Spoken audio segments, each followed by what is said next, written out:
सुद्धा माझ्यावर सुद्धा आता मधल्या काळामध्ये सर्वांनी एक पद्धतीने काम करायचं. जेव्हा योग्य वेळ असतील तेव्हा जे काय पडेल तेव्हा पडू.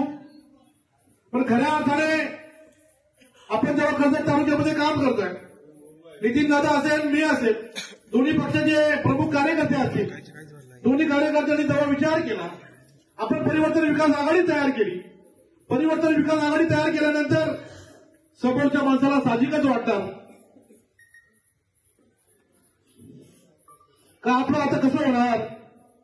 कारण आपण विधानसभा बघितली असेल, आपण नगरपालिका बघितली असेल, विधानसभेला सुद्धा तुमच्या सगळ्यांनी आपल्यासारख्या माझ्यासारख्या एक अपक्ष माणसाला चांगल्या पद्धतीने मतदान दिलं होतं. समोरचा अगदी शेवटच्या क्षणापर्यंत जीव काढत होता. त्यानंतर आपण कर्जतची नगरपालिका कशी जिंकली. मग आता पंचायत समिती जिल्हा परिषदला आपलं काय होईल. आपण तर आता मोठ्या मोठ्या मारल्यात. मग कुठेतरी नितीन दादाला साथ दिला पाहिजे, कुठेतरी सुधाकर घराला अडकवला पाहिजे. यासाठी अनेक जण प्रयत्न करतायत.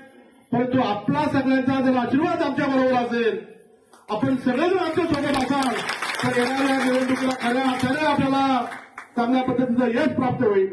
तर आपण बघतोय, तर आपल्याला खऱ्या अर्थाने जर न्याय पाहिजे असेल, आपल्या खऱ्या अर्थाने जर तुम्ही आम्हाला माझ्यावर प्रेम करत असाल तर या सांगली जिल्हा परिषद वॉर्डमधील दोन्ही पंचायत समिती आणि एक जिल्हा परिषदचा बाबूशेठ दर्गा एक चांगला माणूस आपल्याला ह्या जिल्हा परिषदेमध्ये निवडून द्यायचा आहे. बाबूशेठचं काम नितीन दादांनी सांगितलं. त्यांचा सुद्धा सारखा सारखा फोन चालू असतात.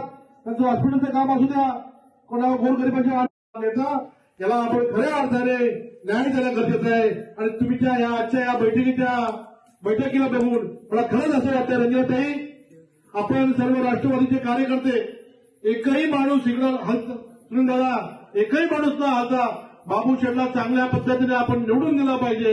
यासाठी खऱ्या अर्थाने आपण काम करणं गरजेचं आहे. दोन्ही पक्षाची ताकद